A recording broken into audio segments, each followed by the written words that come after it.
di tengah-tengah kita, lebih utama dari segala sesuatu. Ajarlah kami berdoa. Ketika ia berhenti berdoa, berkatalah seorang dari murid-muridnya kepadanya, Tuhan, ajarlah kami berdoa. Lukas 11 ayat 1b.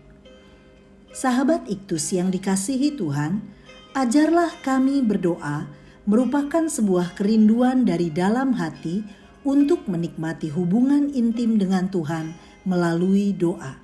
Kepada siapa seorang harus belajar agar mengalami hakikat doa yang sesungguhnya? Tentu hanya dengan belajar dari Yesus, karena ia adalah teladan sempurna bagaimana seorang membangun relasi dengan Bapa. Perenungan ini mengajari kita arti doa dan memotivasi untuk menikmati waktu untuk berdoa. Yang melatar belakangi permohonan para murid agar Yesus mengajar mereka berdoa adalah tindakan Yesus berdoa, ayat 1. Apa yang menarik dari doa Yesus? Hanya doa yang hidup dalam kemesraan yang mampu membuat orang lain tertarik untuk berdoa. Sebenarnya doa tidak dapat dipelajari seperti orang belajar ilmu. Doa adalah hubungan dengan Allah yang bertumbuh makin mesra sehingga menjadi sesuatu yang hidup. Beberapa unsur penting yang diajarkan Yesus dalam doa adalah 1. Penyembahan, ayat 2. Penyembahan adalah hubungan yang dibangun dalam keintiman dengan Tuhan. Hal ini nampak dalam sebutan Bapa yang menunjukkan panggilan sayang anak kepada Bapanya. Ketika seorang percaya dan menerima Yesus sebagai Tuhan dan Juru Selamat, ia disebut sebagai anak Allah, sehingga ia dapat memanggil Allah dengan sebutan Bapa. Yohanes 1 ayat 12. Sedangkan dikuduskanlah namamu merupakan penghormatan kepada Allah yang kudus dengan komitmen untuk hidup dalam kekudusan. Dalam penyembahan ada pengenalan akan Allah dan kehendaknya. Datanglah kerajaan merupakan pengharapan tertinggi akan adanya pemerintahan Allah di mana Yesus Kristus Tuhan akan memerintah sebagai Raja. Ini adalah pengharapan mesianis bahwa Yesus Kristus akan menerima penghormatan tertinggi dari segala suku dan kaum dan bahasa. Penyembahan yang benar diwarnai dengan gairah misi demi penyelamatan dunia ini. 2. Permohonan, ayat 3. Berikanlah kami setiap hari. Bahasa Yunani yang dipakai singkat dan jelas. Janganlah berhenti memberikan kepada kami kebutuhan harian kami. Lebih kuat lagi berarti, biarlah kami mendapat makanan hari ini untuk hari ini dan besok untuk besok. Karena dengan cara demikian kita dapat tetap berada dalam kebergantungan terus-menerus kepada Allah, seperti anak-anak kepada orang tuanya, dan bisa memperoleh belas kasihan yang baru dari tangannya setiap hari. Pengertian lain dari ungkapan setiap hari yang dapat diartikan dari kata eupiosios yang mengandung arti makanan yang kita perlukan. Bahwa dalam doa untuk meminta berkat-berkat yang sifatnya sementara, kita harus membatasi keinginan kita yang secukupnya. Ya, meminta yang secukupnya saja.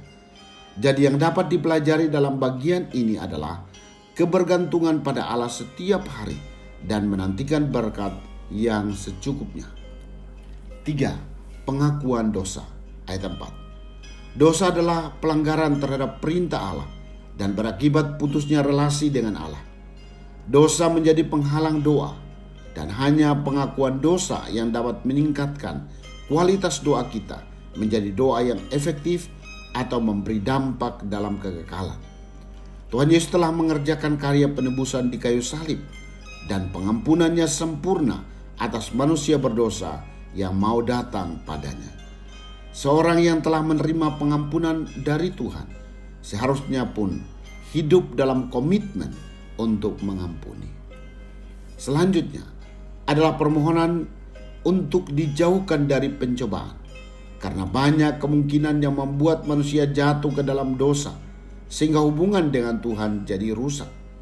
Yesus memahami bahwa murid-muridnya selama hidup di dunia ini akan mengalami segala macam pencobaan, masalah, dan mara bahaya yang selain membahayakan hidupnya juga dapat menggoyahkan imannya. Itulah sebabnya perlu memiliki kepekaan terhadap pimpinan Tuhan melewati pencobaan. Sahabat Iktus, doa bukanlah rutinitas formal sebagai ritual keagamaan, tetapi doa merupakan sarana membangun relasi kita dengan Allah. Semakin sering kita berdoa, maka keintiman dengan Allah akan semakin terbangun. Bahkan, doa tidak dapat dibatasi hanya dengan tindakan melipat tangan dan menutup mata, tetapi doa menjadi aliran nafas kita sebagai bukti kebergantungan kita kepada Allah. Di dalam doalah kita menaikkan penyembahan kepada Allah di dalam Yesus Kristus. Dalam doa saya mengangkat hati dan memberi penghormatan tertinggi kepada Yesus untuk kasih dan karyanya yang ajaib menyelamatkan saya. Yesuslah satu-satunya tempat untuk saya bergantung atas kecukupan hidup setiap hari. Karena Ia bukan hanya mencukupkan kebutuhan jasmani saya, tetapi juga secara rohani. Dia mengampuni dan menguduskan saya. Saya bersyukur atas pimpinan Tuhan menuntun saya melewati berbagai pencobaan dan mengarahkan saya hidup untuk senantiasa memuliakannya. Sahabat Iktus yang dikasihi Tuhan, apakah saya sudah menjadi anak Allah sehingga saya dapat menyapa Allah dengan sebutan Bapa? Sudahkah saya bergantung kepada Allah untuk kecukupan hidup saya setiap hari? Apakah masih ada dosa yang menghalangi doa-doa yang saya naikkan kepada Tuhan? Tuhan Yesus, ajarlah saya berdoa sebagaimana Engkau telah berdoa kepada Bapa di sorga. Doa yang terjalin dengan kasih mesra, karena saya merindukan-Mu ya Tuhan. Saya mempercayai-Mu untuk segala kebutuhan saya setiap hari, dan saya tidak khawatir karena pemeliharaan-Mu sempurna atas hidup saya. Saya menyadari bahwa saya seringkali jatuh ke dalam dosa. Ampunilah saya dan janganlah membawa saya ke dalam pencobaan. Ya Yesus, tuntun saya dalam pengharapan kerajaan Allah, di mana Engkau memerintah di atas segala suku dan kaum dan bahasa. Amin. Doa adalah menyerahkan diri sepenuhnya untuk taat pada kehendak Allah. Kristus ada di tengah-tengah kita, lebih utama dari segala sesuatu. Kristuslah yang harus ku beritakan hingga datangmu Kristus.